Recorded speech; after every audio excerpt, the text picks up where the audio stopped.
Ladies and gentlemen, welcome to a wonderful feast of ideas that all of you are expecting today.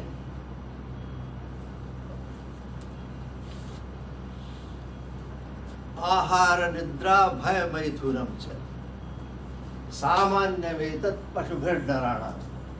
Ahar, food. Nidra, sleep. Bhaya, fear. Maithun, sex. Now these are common to both humans and animals, as Dr. Janawala would clearly attest. Why? I'm only focused on one area. Now you got it wrong. Food. Thus, intellectual curiosity, the desire to know and to discriminate and to discover is peculiar only to humankind. And we seek to enlarge the horizons of self-understanding and of the world around us with help from any source of information whatsoever. Ano bhadra kratavo yantu vishwataha. So, my dear friends, our texts tell us to wake up.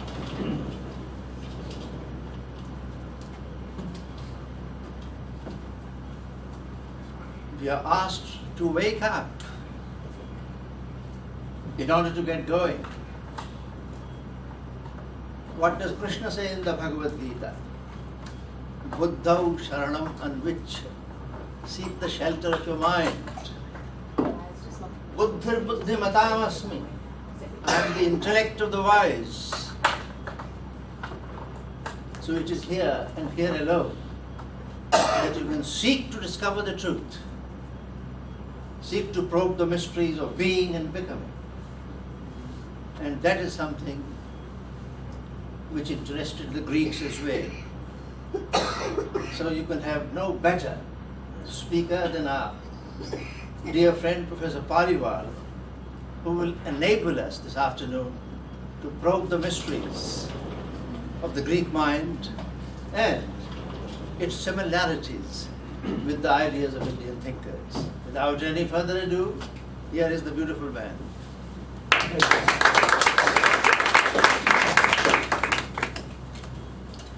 Thank you, Professor Singh. This introduction was much better than the lecture that I am going to give. Thank you very much. About 3 weeks ago or 4 weeks ago, I was talking to Professor Singh, deciding about what to speak and what not to speak. So he said that he wants to speak about Indian culture and Indian philosophy. And he said that I have to share the burden, I have to give one lecture. So I said, what do I give on? So we were talking and he said, why not about Greek philosophy? And I said, I know nothing about Greek philosophy. I have never knew anything about it. So anyway, in Socratic tradition, let me say that जोर से In fact, I speak to an audience of 200 guys in my lecture hall without a microphone, so I can comfortably speak to this audience. You're dealing with younger people in the lecture room. We all were dealing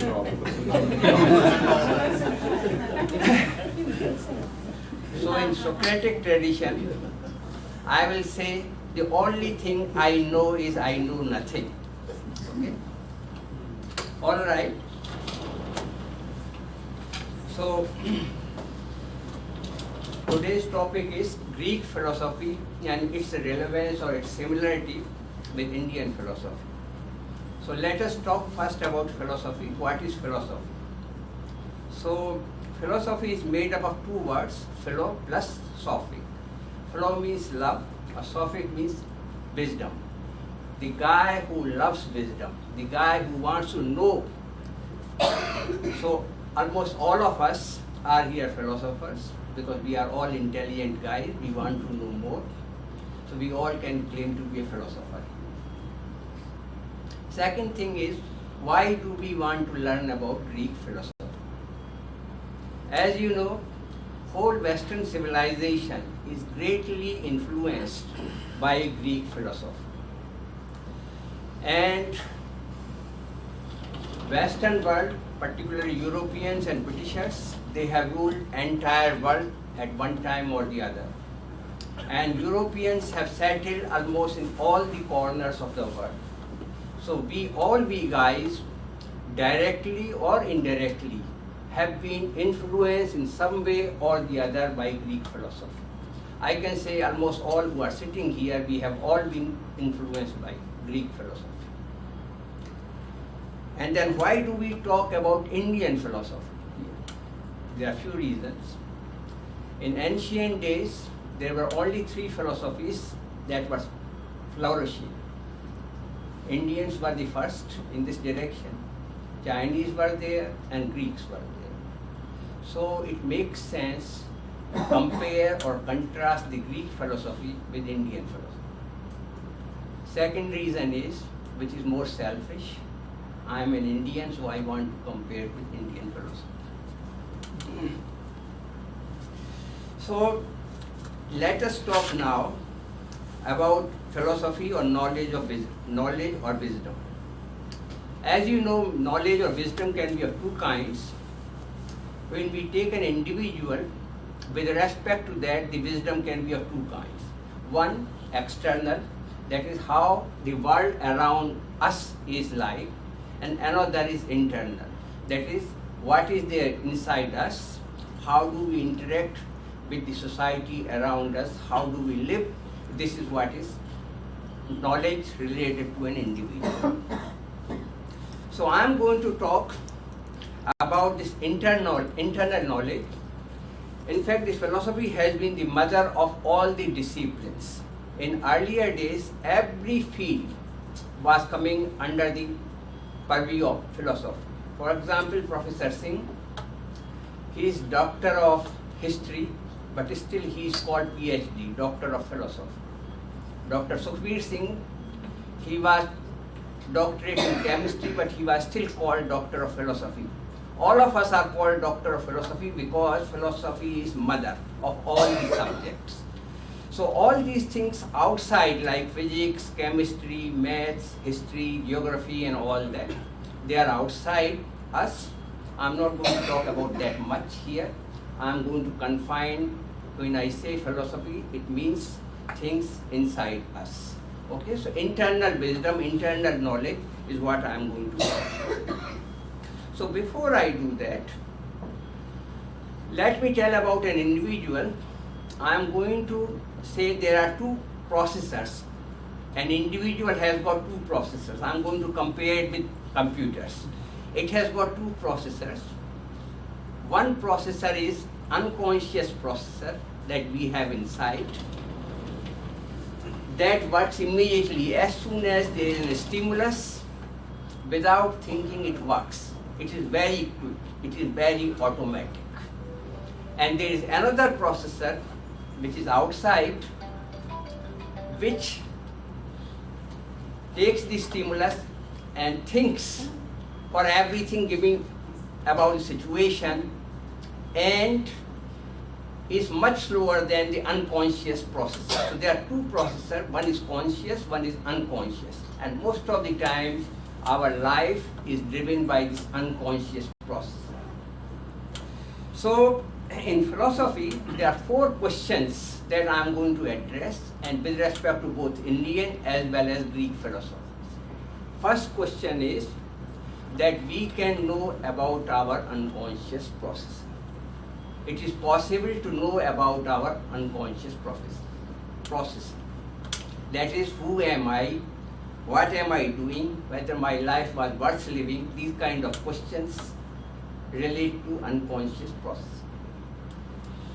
Second question is that when unconscious processor acts, as I said, it is very quick it automatically works, and since it is unconsciously working, it may be right or wrong. So we have, our conscious processor can always override this unconscious processor. That is the second point.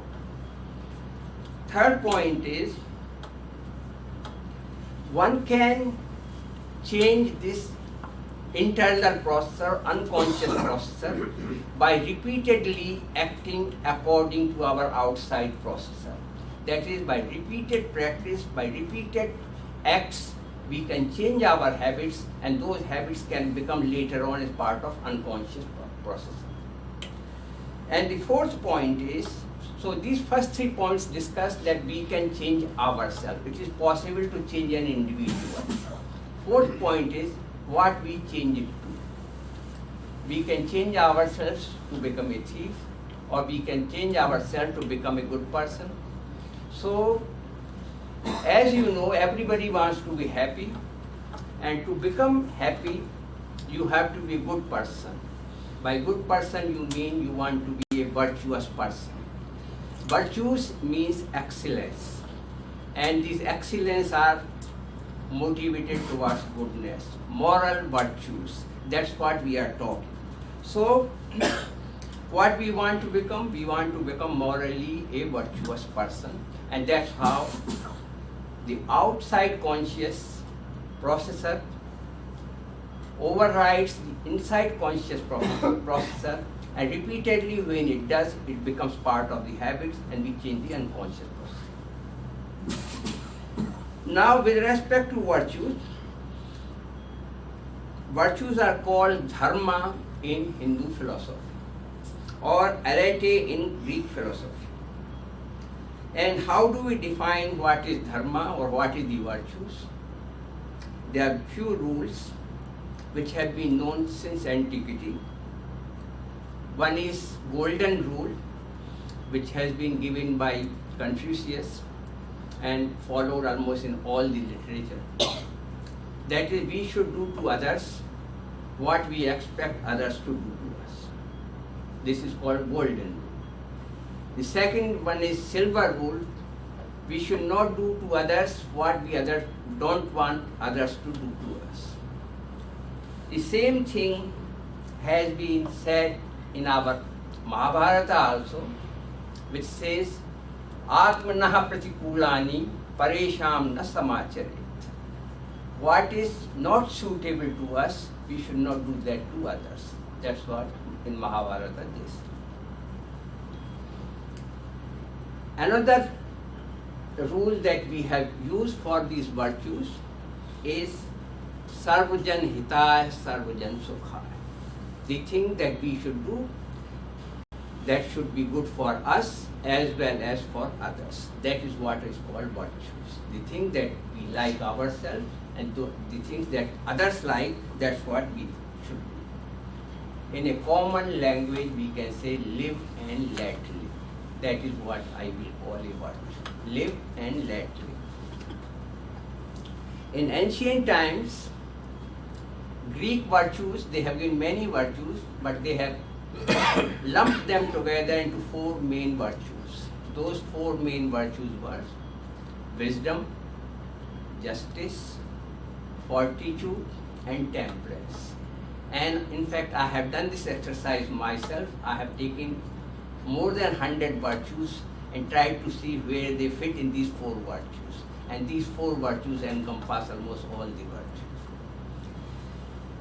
For Indian virtues, in Manusmriti, we have given a list of 10 virtues. There we say, Dhratihi khyama damo asteyam, Shaucham indriya nigraha, Dhi satyam akrodho, Taskam dharma lakshanam. Dhrati means fortitude, Khyama means forgiveness, Dam means self-control, Asteya means not stealing others' things, Indriya Nigraha means controlling our senses, Dhi means wisdom, Satya means truthfulness, Akrodha means not losing our temper. These are the 10 virtues which are listed in Manusmriti, which was around 5th or 6th century before Christ. Gita also talks about 26 virtues. It says, Abhyam Sattva Sanshuddhi, Jnana Yoga Vyavasthiti, Danam Damascha Yagyascha, Swadhyayah Tapa Arjava, Ahimsa Satyam Akrodho, Tyagah Shanti Apashunam, Daya Bhuteshu Aluruktam, Mardvam Hri Achaplam, Tejah Kshama Dhrati Shocham, Adroho Nati Manita, Bhavanti Sampadam Daivim, Abhijatasya Bharat. So these are the 26 virtues which have been called divine virtues in our Gita, which make a person good person. And once you are a good person, you are a happy person. So let me now go little bit to history.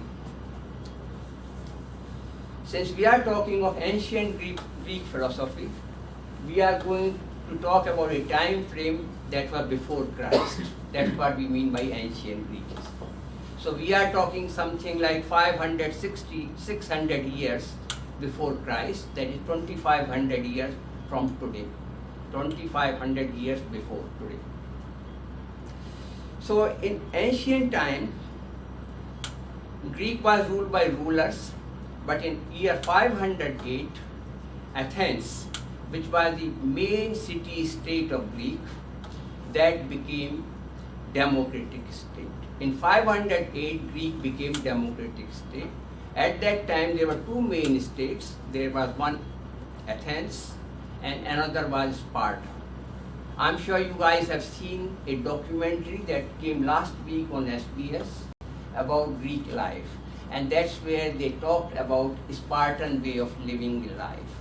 If you have not done that, in Sparta there was an oligarchy and the guys were living a very much a dictatorial life. The child was taken right from the beginning from their parents, and if he was weak, he was killed. If he was strong, he was made to become a warrior.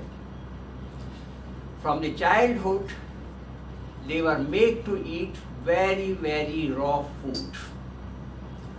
In fact, food was so bad you could not taste. And hence, they used to say that if the guy can eat that kind of food, then he will not be afraid to give his life, because he will always say in the next life he will get a better food than that. So they were deliberately giving him very bad food. They have prescribed almost everything for his life in Spartan society, how to have sex, how to eat, how to live. Everything was state controlled. That was Sparta. On the contrary, Athens was a democratic society where everybody was free, everybody was able to think freely, and that is the reason why Athens became such a great state, which gave the original Greek philosophy in that place. So in 508 it became a democracy, and but if you know perhaps that Persia was a great empire at that time. I'm talking of the time around 500 years before Christ. Persia was a great empire at that time. It was starting from the west of India, going all the way to the boundary of Greek nation. And on Asia Minor, which was at that time under Persian control, there was a revolt. Athens guys tried to help them, and Persians became very, very angry with Athens, and that is the time when Persia attacked Athens in around 490. That was the time of Darius the Great. He was the king of Persia, and there was a war, and in that war, that was a Marathon war, a city called Marathon, and in that war, Athens guys defeated Persia. However, Persians didn't give up. Darius' son, Xerxes, again attacked Athens again in 480, but again Persians were defeated by Athens. This time Spartans helped them. And that is the way Sparta and Athens became great colonies. They have other states under them. Later on there was war between Sparta and Athens from the year 430 till year 400, and that was a fierce war between the two. That was the historical situation in Greek at that time. So let us talk now about Greek philosophy or Greek philosophers. I have divided Greek philosophers in three categories. As I said, Greek philosophy, all of us are affected, and in Greek philosophy there were three greats: Socrates, Plato, and Aristotle. So I have divided Greek philosophy with respect to these three guys.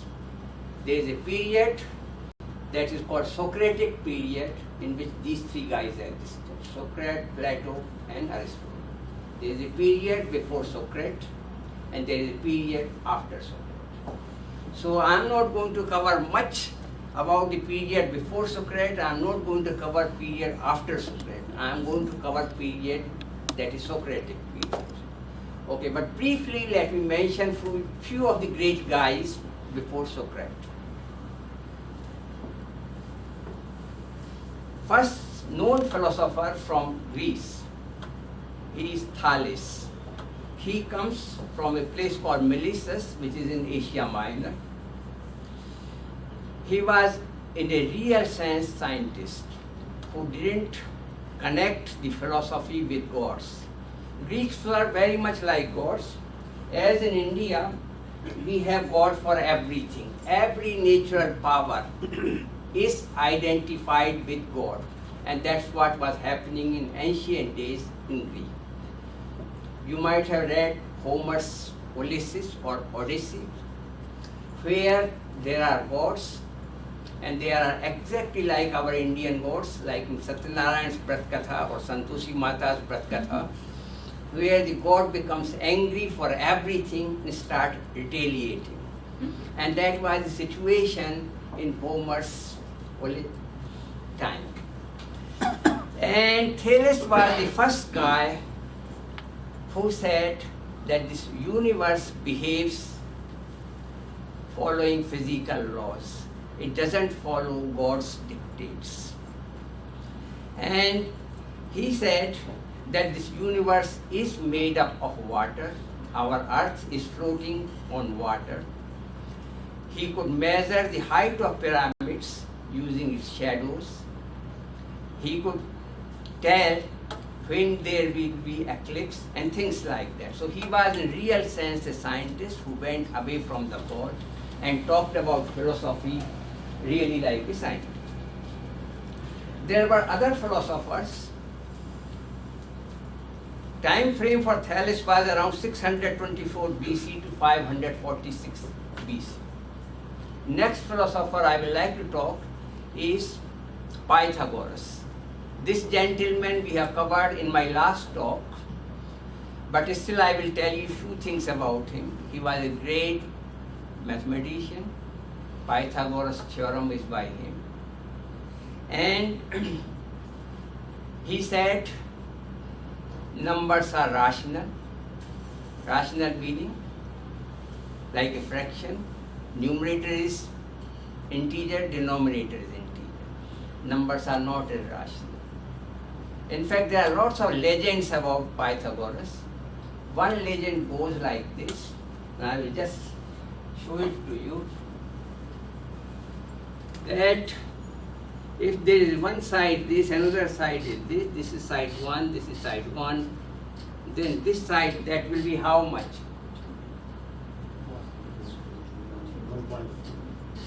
Square root of 1 square plus 1 square, square root of that. That will be square root of 2. And square root 2 is not a rational number. Okay? It cannot be expressed as a fraction where numerator is integer and denominator is an integer. So his student pointed out, because this is your theorem, and according to your own theorem, if I take two sides which are 1, 1 each, then the third side will become square root 2, which is not a rational number. And legend goes, Pythagoras got so angry that night he got that student killed.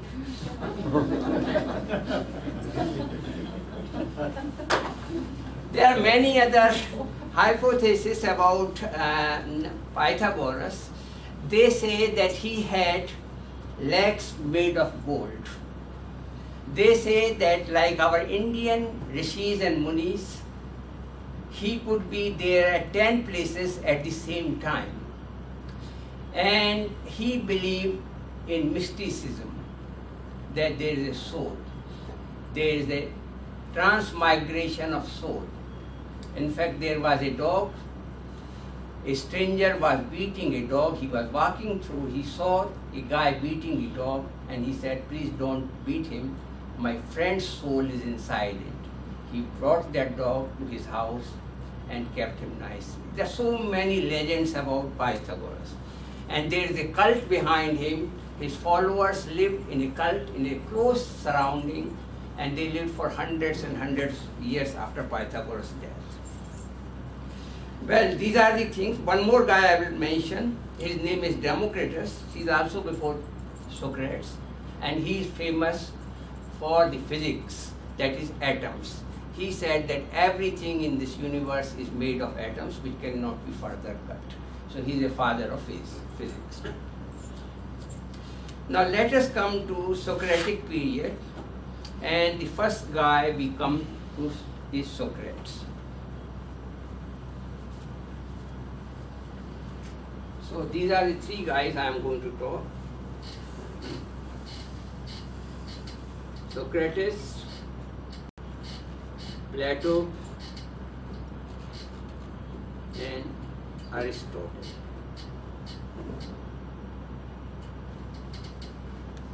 He was born in 469 BC and died in 399 BC at the age of 70.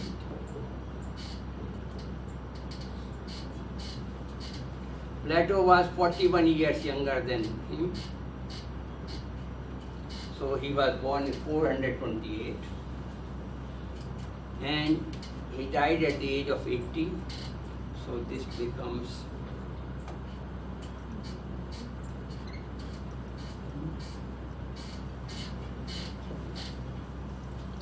and Aristotle was further down by 44 years.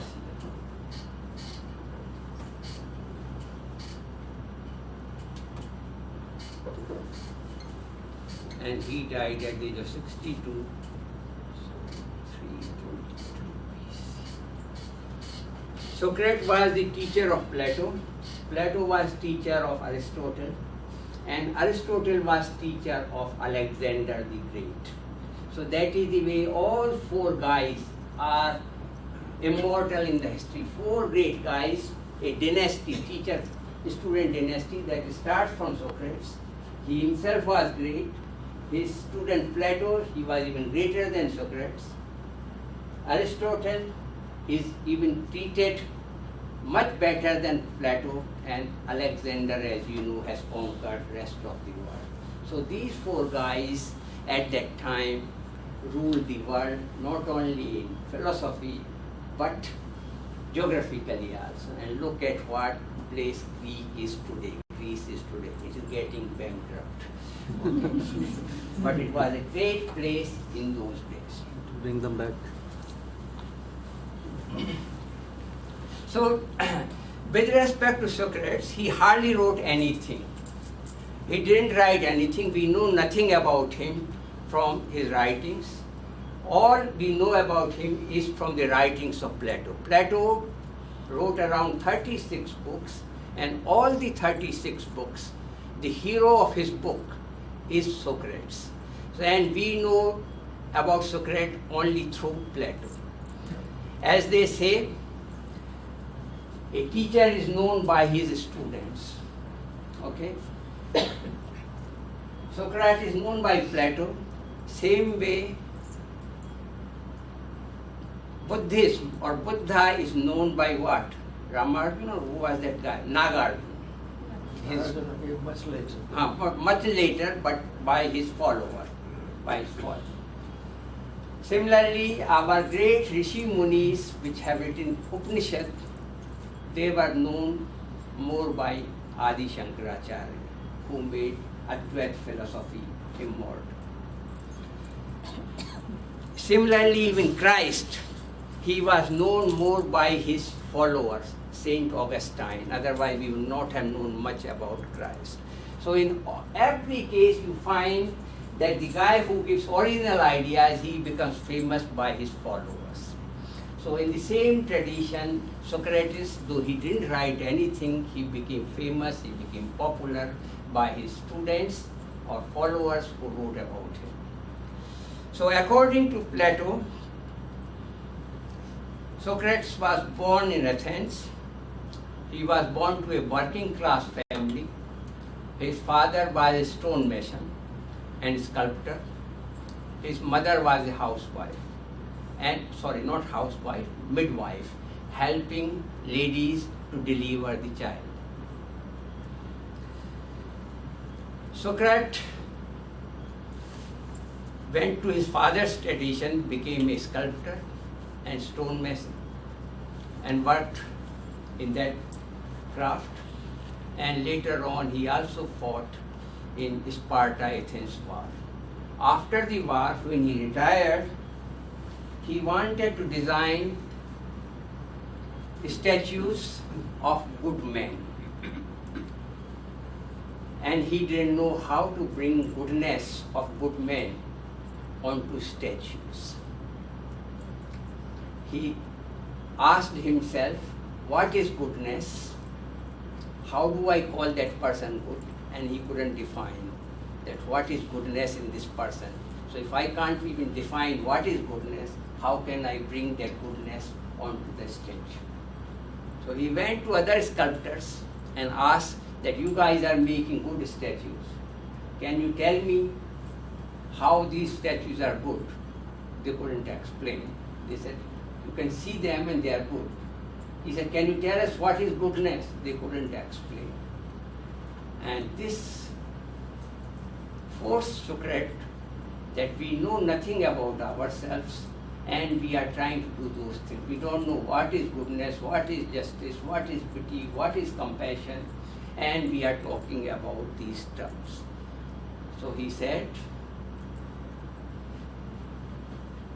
an unexamined life is not worth living. That is the famous quote from Socrates. An unexamined life is not worth living. He said that I know nothing. The only thing I know is I know nothing. These are two famous quotes from Socrates. It is said that one of his followers went to Temple of Delphi, and Temple of Delphi was famous. It was an oracle that was speaking about the prophecies about individuals, and there they said Socrates is the most wise, intelligent man in Athens. And Socrates was confused. It was a riddle to him.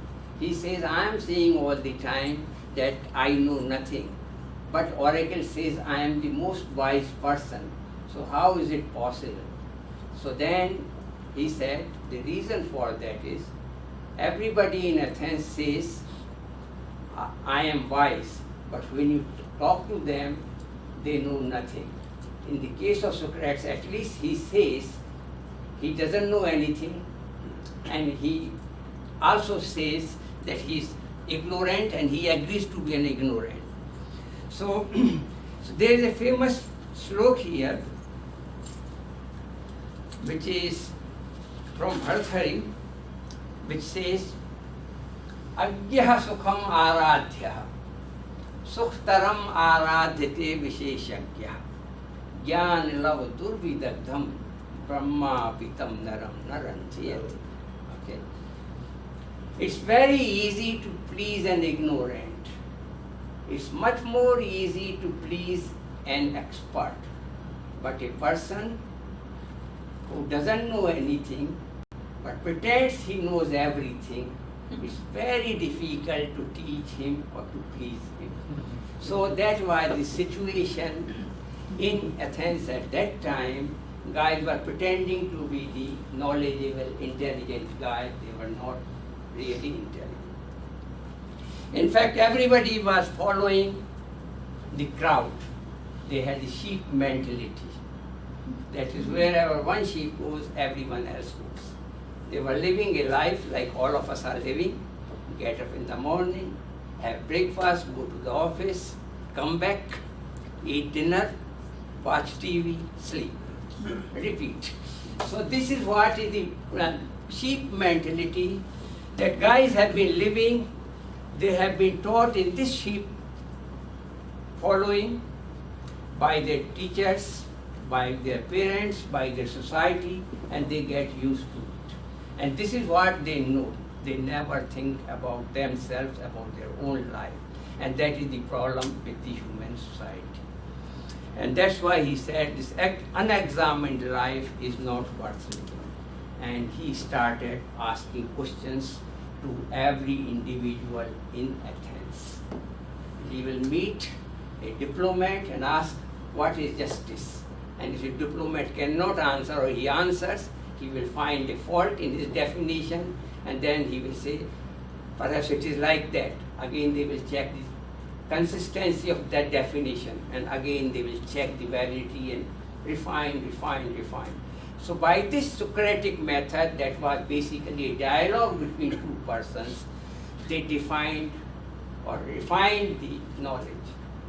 In fact, in our Brisbane also, we have a Socrates, do you know? He goes to the temple, Hindu mandir you can see him in every Sunday in a Hindu mandir. And he will get hold of one person there. And he's sitting here, right with us. And he will ask, who are you? And the person will say, I am an engineer. He said, no, engineer you have become now only. Before getting engineering degree, what you were? And that way, he will take him by questioning again and again and make sure that he is his soul. Okay? So we have a Socrates in our Brisbane also, and if you want to meet him, go next time on Sunday to Brisbane Hindu Temple. Socrates was not a very pleasant looking person. He was a very ugly person in fact, bulging eyes, fat tummy, moving in the market with ragged clothes and troubling everybody, asking questions and annoying others. In fact, he became quite famous among the kids of rich persons, and he was not doing any job. He was sitting at the home and talking to these idle young guys at home. And as a result, he didn't have enough money to support his wife and kids. His wife was very angry with him, and obviously she used to lose her temper with him all the time. One day he was talking to his students, and wife came and poured a bucket of water on him. One of his students told him, that how do you tolerate all that? Are you not getting affected by all that? So, Singh sir, what will you say in that case? If you are an ordinary person, you will say, दुधारू गाय की तो लात भी सहनी पड़ती है. But he didn't say like that. On the contrary, he said that, look, gentlemen, if you want to learn how to ride a horse, will you ride a docile horse or will you ride a wild horse? Docile horse, if you ride, you will learn nothing.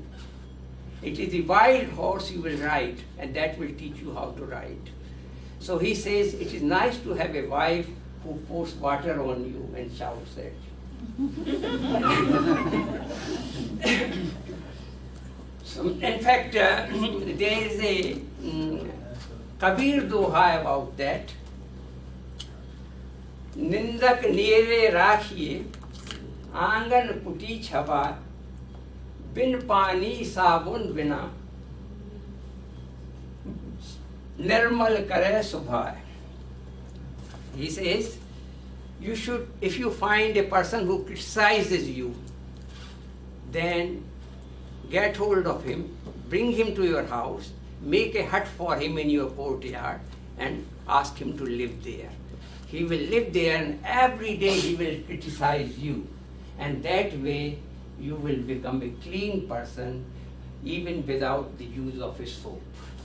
So that is how Kabir describes that it is good to have a person who criticizes you. In fact, that is the job of our spouses, but they take this job too seriously.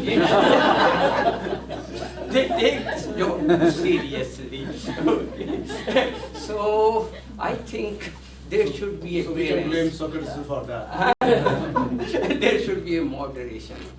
In fact, since I am talking on this topic, let me say 2 lines from a Bashir Badr Shayari.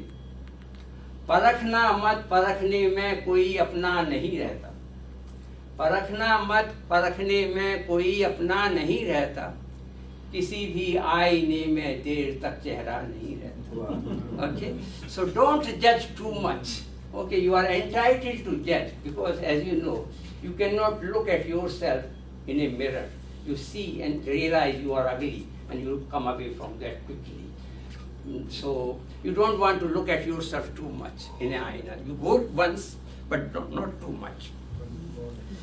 Okay. Socrates said that you want to live a happy life, and to live a happy life, you have to be a good. And you ask this question to even a child, to an adult, to an old person, they all say they want to have happy life. So that means they want to be good. That means they are born with a desire to be good. That means their soul is good. Their soul is clean. So he emphasizes again and again that in this life, keep your soul clean. Don't make it dirty. Okay. He says, लागा चुनरी में दाग छोड़ाऊं कैसे. आपने तो गागर में साया भर दिया. Okay. In fact, according to our Hindu philosophy, we not only say that our soul is pure, we go even one step further. Tulsidas ji says, Chidanandamaya Deh Tihari. We call our soul to be Satchidanand. Satchidanand means what? It is having 3 words. 3 words. Sat, Chet, and Anand. So what it means? Chet means Chetna. That means knowledge, wisdom. So he says, use your soul to do what? To direct your wisdom. Sat means virtues, dharma. To direct via or through virtues, and Anand means happiness or eternal bliss. So he says, use your soul, or your soul directs your knowledge to pursue virtues, and through virtues you achieve happiness or permanent bliss. In fact, according to Hindu philosophy, we say happiness is our birthright. And using our virtues, we attain happiness. As I said, since Socrates was challenging a lot of guys in Athens, that made the rulers of the Athens very much against him. And when Athens lost the war in 404 against Sparta, and that Spartan control remained only for 1 year, and again the democracy came back. So during the democracy, they prosecuted Socrates, saying that he was spoiling the youth, and hence he was sentenced to death by drinking a poison, a cup of poison. And Socrates happily drank that and died.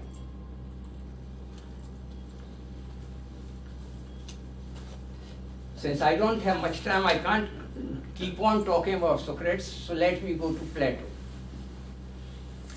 Plato, as I said, he was born in Athens in 428.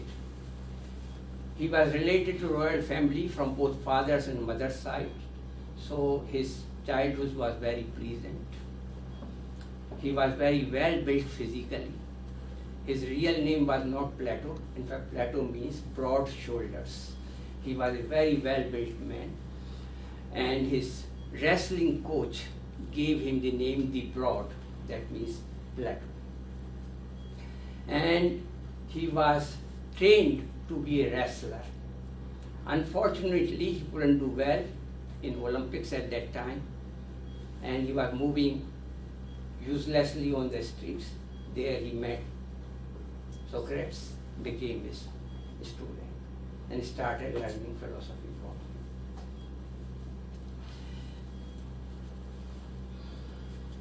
Socrates wrote around 36 books, and best part of it is they are all available today. Nothing is lost. All 36 books are available to us.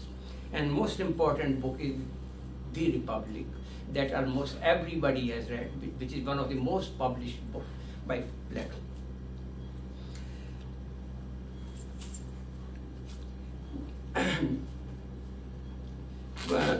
Plato also visited Italy, where Pythagoreans were living, and he was greatly influenced by Pythagoreans also.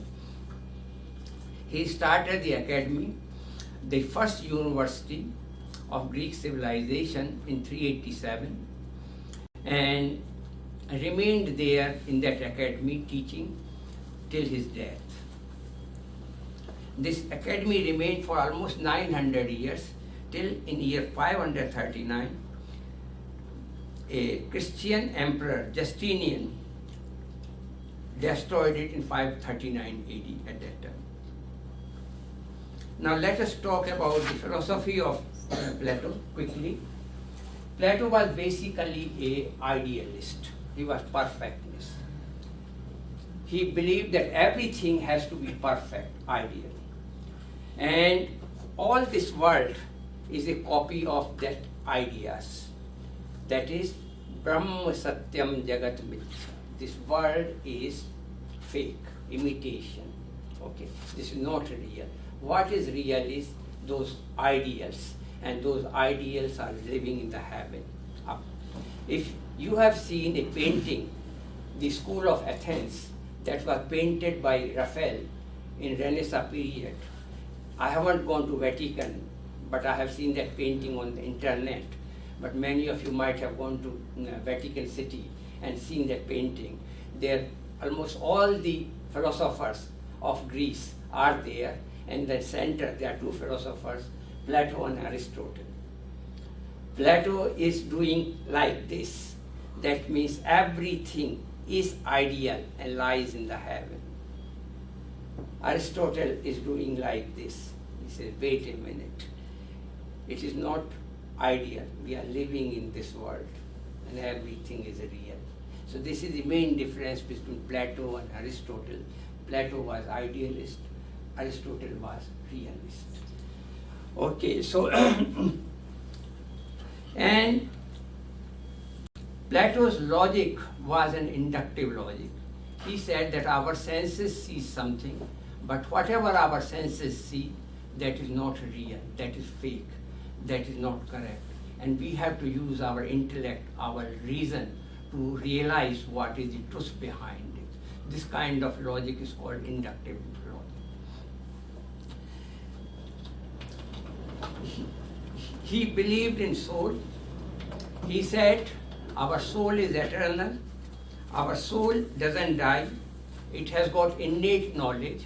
That is, from previous life, our soul has got knowledge. And it keeps on roaming even after death. It keeps coming back again and again till our karmas become so good that it doesn't have to come back on this earth again.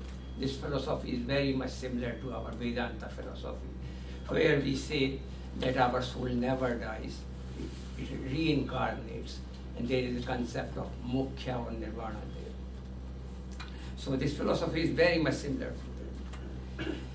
He also said that our soul has got three parts. One is related to our physical appetites or desires. Second part is related to our emotive part, which deals with our emotions like courage, other emotions like anger and things like that. And the topmost part is called intellectual or reasoning part, which is the most superior part, and that deals with our knowledge and wisdom. So this is again our Hindu philosophy. We say that there is a body, there are senses, above senses we have man, over man we have got buddhi, over buddhi we have got soul. So same way his philosophy goes like our Vedanta philosophy. In fact, Indriyani paranyaho, indriye bhe paramana, mansastu para buddhi, yo buddhe partastu sa. This is the hierarchy in Gita.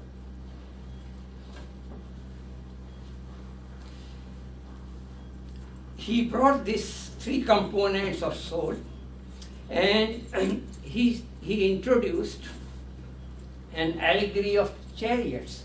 He says that chariot is being driven by horses, so our desires are like horses, and our chariot is being, our driver is our intellect.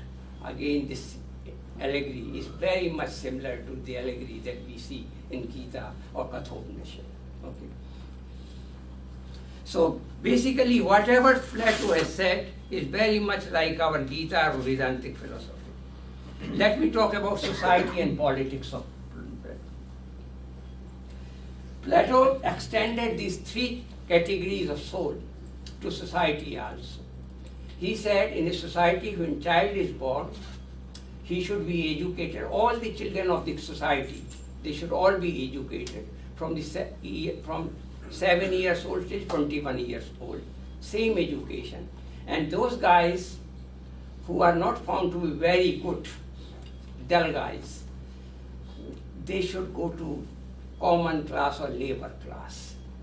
The guys who are slightly bright and strong physically, they should go to warrior class. And the guys who are very good academically, they should go to philosopher class. So we divided the society into three classes, and that division was done on the basis of merit at the time of education.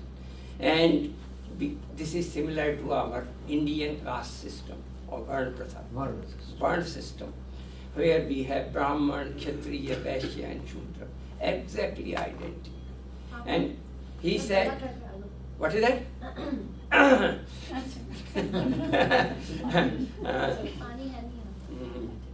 Okay. In fact, he said these philosophers should be the governing class or ruling class, and a representative from the philosopher class should be the king.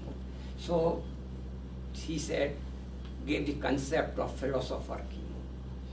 And he tried this system of politics or society practically in Cyprus twice, and both the times he failed. In fact, second time it was so bad, he could have been hanged for this offense.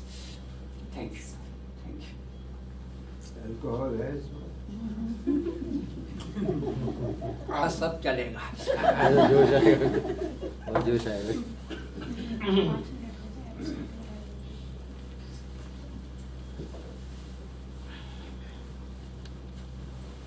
In fact, he said that why our society, he was very much worried about corruption as we are worried these days.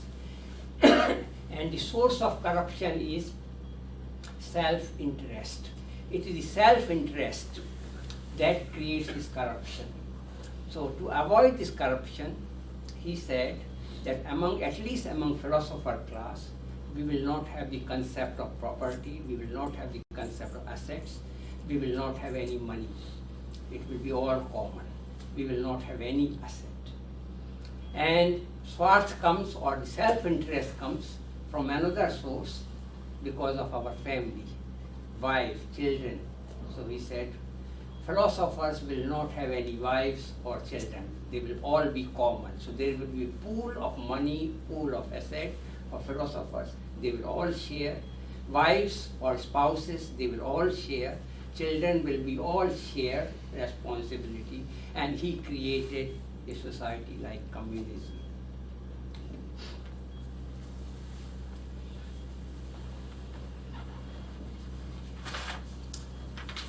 A important thing is love and relationship.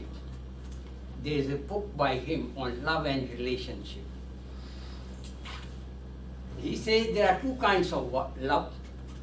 One he calls vulgar love, and another love he calls divine love, which is also called Platonic love. So the vulgar love is because our physical desires, that he calls vulgar.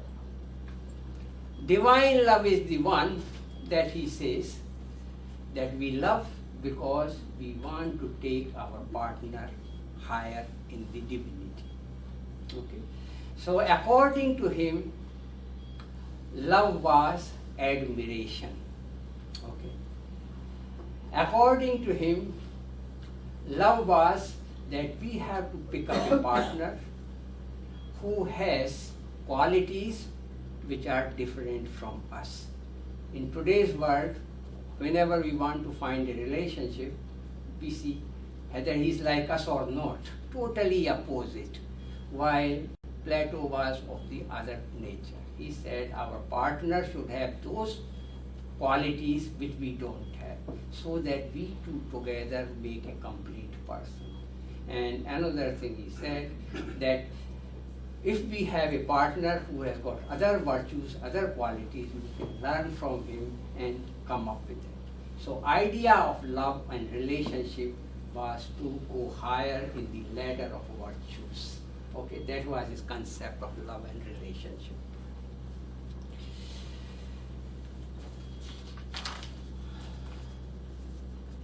Let us talk about virtues. According to him, if I know about a virtue, then it is as good as I have done that virtue. So that means knowledge is equal to virtue. So if I know what honesty is, that means I have become honest. This is what he said. Second thing he said, that wisdom was the highest virtue. Knowledge of wisdom is the highest virtue. It combines all the other virtues. And third thing he said, that if we are virtuous, then we will be happy. Let us go to Aristotle, what he says.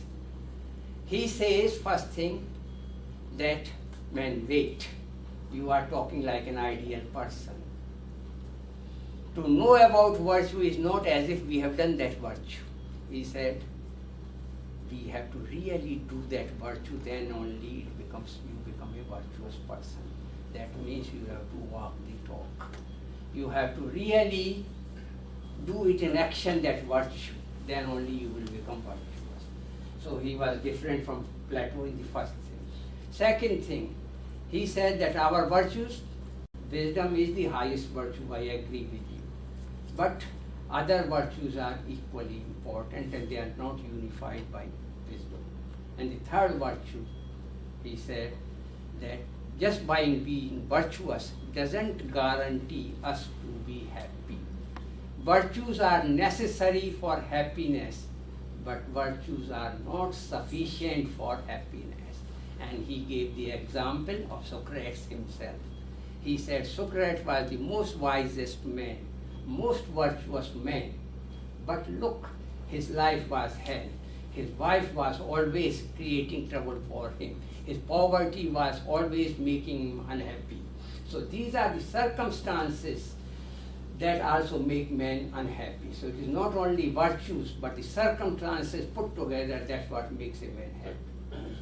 So that's where Aristotle differed from him.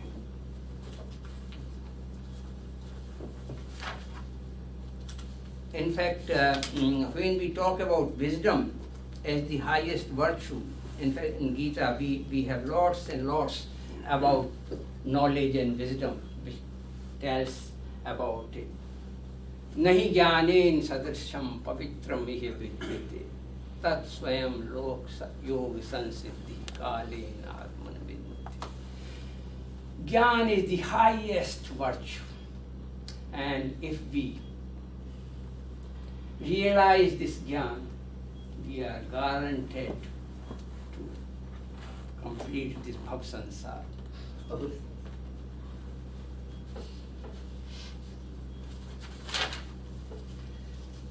All right.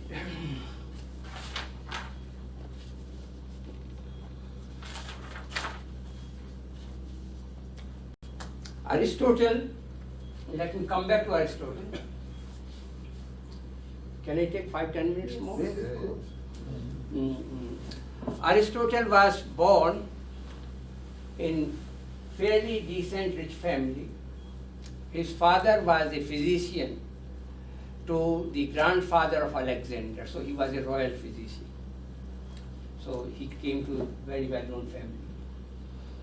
In his childhood, he studied little bit of medicine, but at the age of 17, he enrolled in Plato's academy and studied there for 20 years with Plato. He was best and brightest student of Plato. But at the time of his death, Plato's death, the directorship of academy was not given to Aristotle, but instead it was given to Plato's nephew. He got disappointed and he left that place. And then he went to another state, and later on Alexander's father invited him to tutor Alexander. There he taught Alexander for 7 years, and then when Alexander became the king and when he conquered Athens, then Aristotle again came back to Athens. He started his own academy, which is called Lyceum, and that also remained till academy remained. And these were two competing schools or universities operating in Athens at the same time. Let us talk about Aristotle's logic. As I said, Plato was idealist, Aristotle was realist, most practical person, pragmatic person. So he says that whatever our senses observe, that is real. It is not fake, it is not unreal, it is real. So we have to deduce our knowledge from that, whatever we observe. He was in real sense a scientist or a researcher who really did experiments, observations. So whatever we observe using our senses, we deduce from that. So his logic was deductive. In fact, he is called father of logic, and this kind of logic, that is A is equal to B and B equal to C, so we can say A equal to C. That was his contribution to the logic. He said, give an example, all the men are mortal, and Socrates is a man, so Socrates is mortal. So this kind of logic, so he proved philosophy through real mathematical logic to the point. So precise he was in proving the philosophical facts.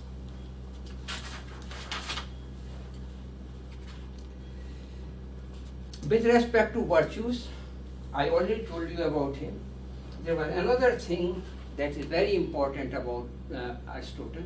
He talked about golden mean. That is, in virtues, we should not do excess. Like courage. Courage, he says, is a mean of cowardice and rashfulness. You should not be coward, you should not be too rash. So courage is in between. So that is the way he said his virtues were golden mean of two excesses. Okay, so he gave a middle path, which has become famous in Indian philosophy in the form of middle path in Buddhism or in Gita. Or Kabir says, Atika bhala na bolna, atiki bhali na chup. Atika bhala na barsna, atiki bhali na dhup. Don't do anything in too much excess, okay? Everything has to be done in moderation. Gita says, Yukta har viharasya, Yukta chestasya karmasu, Yukta swapna visasilasya, Yogo bhavati dukkha. In fact, Chanakya also says same thing. I am not going to quote him now. About virtues, he says that virtues can be obtained by doing, and you have to repeatedly do those virtues till they become part of your habits. In fact, he believed, Karat karat abhyas ke jadmat hot sujan, rassi yavat jat te sil par padat nisan. You keep on doing the same thing again and again till it becomes your habit. And he gives an example that even a stone, if you keep on pulling a vessel using a rope again and again, you make a mark even on a stone.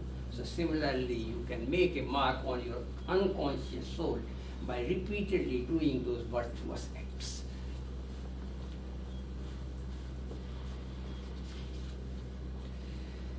In fact, many of you who have learned Lao Tzu in your life, watch your soul, they become your words.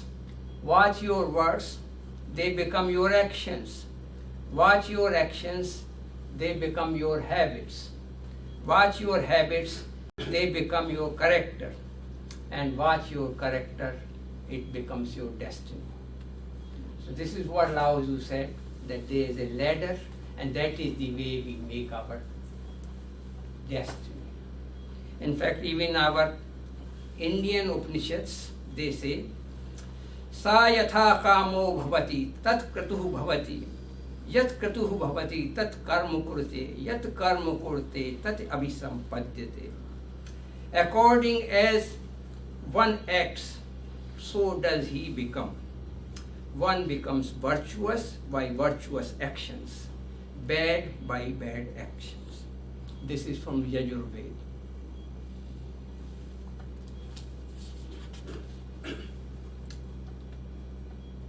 Yeah, another point which Professor Singh will like about arts, poetry, drama, all these art form things. Plato was damn against them. Plato said this world itself is mithya, fake, and this art, paintings, poetry, they further take away from that world because they are distorted form of that world. So he says, don't listen to any poetry, don't follow any art, nothing of that sort. Aristotle was a great lover of that. He said, without them there is no life in this world. So that's where they... In fact, he repeated that thing which I wanted to say, Ahar Nidra, but then I will quote another one. Okay. Kavya Shastra Vinodene Kalo Gacchati Dhimatam Vyasnen cha Murkhanam Nidraya Phalehenuva. So, intelligent persons spend their time in pursuance of Kavya Shastra, in arts and poetry. And idiots, how do they spend their time? Vyasanen, vyasan, bad habit. Nidraya, by sleeping. Kalhe, by fighting, quarreling. So he says, these arts, poetry and all that, they are good ways of spending your time. With respect to friends, Aristotle said we have three kinds of friends. And it's very important to know the three kinds of friends. One friends we meet every Saturday, Sunday in some party or the other. Those friends are there to share fun for one night. Okay, we all gather there in a dinner party in somebody's house. Some guys drink water, some guys alcohol. And then they talk about properties, assets, all sorts of things, and politics. And then have good fun and then leave. That is first kind of friends who share fun. Okay. Second kind of friends, he says, let me see what is the second kind. They are strategic friendships. They are because of some common interest, like Obama and Putin. They don't have anything, but still they know that they have to bring their countries ahead. So for the time being, for strategic friendship they do. And third kind of friendship is really friendship, where there are two bodies and one soul. That is the third kind of soul. So he says that these kind of friends is the ideal way to spend your time, that you should cultivate some friends, and I'm lucky I have a few friends of that kind.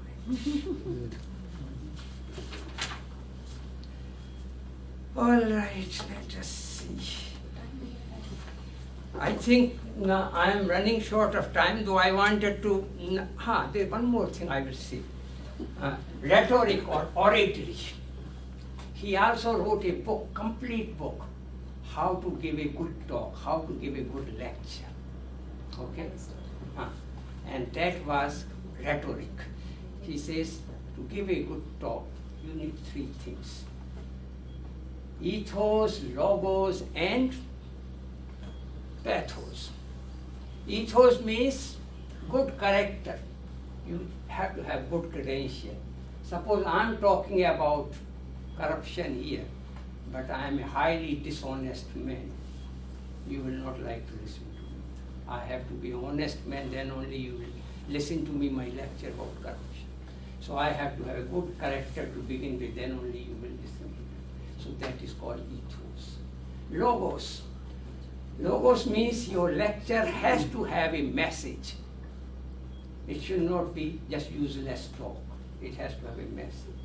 And that message has to be conveyed in a logical, coherent form, consistent form. Then only your lecture is worth giving. Then only it will captivate the audience. And third thing is pathos. Pathos means emotions. While you are speaking, don't speak like a dull character, not having any emotions. You have to have emotions. You have to energize yourself. You have to have passions while giving that lecture. Okay? And in between, you have to cut some jokes. You have to be funny. Okay? To keep the audience engaged in your lecture. Unfortunately, I didn't cut a joke. I thought of telling you one Santa Banta joke, but, but because of lack of time, I didn't. If you want, I can tell you. But Go ahead. so let me summarize. We can change ourselves. And for changing ourselves, it has to be our own decision. Once we have decided to change ourselves, we can change. And that change can come from self-study, from meditation, from reflection, from talking to others, joining good company, attending good lectures, any source, and you can change yourself. And I have told you lots of virtues, what you can acquire in your life. So guys, I have, as Plato said, I have kindled the flame, but I have not filled the vessel. Okay, so I hope I have kindled the flame. There is a huge source of information on internet. You are free to fill your vessels by collecting that knowledge. As I am giving this talk, I will end my talk with one poem, Hindi poem. जीवन के परम ध्येय सुख को, जीवन के परम ध्येय सुख को सारा समाज अपनाता है।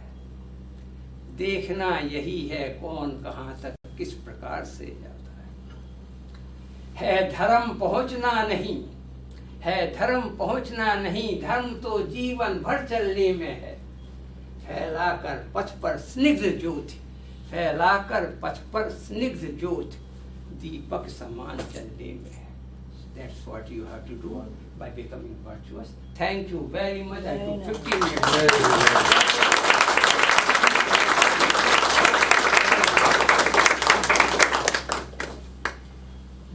Any questions, ladies and gentlemen? Direct them to the speaker.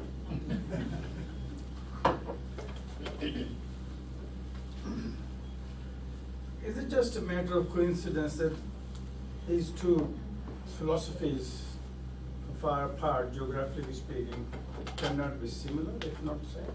Indian and Greek, Indian and Greek. in many ways they were similar. There were many similar. Is it just a And- coincidence? No, I think, How did I that- believe that there was some communication. It was Yeah. not totally like that. In fact, it is known that Pythagoras was a guy who lived in Babylon at that time. And in Babylon, we know that Indian Brahmins were regular visitors to Babylon at that time. In addition, they say Pythagoras has visited in India as well, much before Socrates. So I'm sure there was communication. Some purposeful interaction there. In fact, Pythagoras' proof of Pythagoras' theorem is written exactly verbatim in our Vedas, Upanishads. Last time I talked about that proof. Your comment about the wisdom, Yeah. I think it's becoming more and more difficult in this day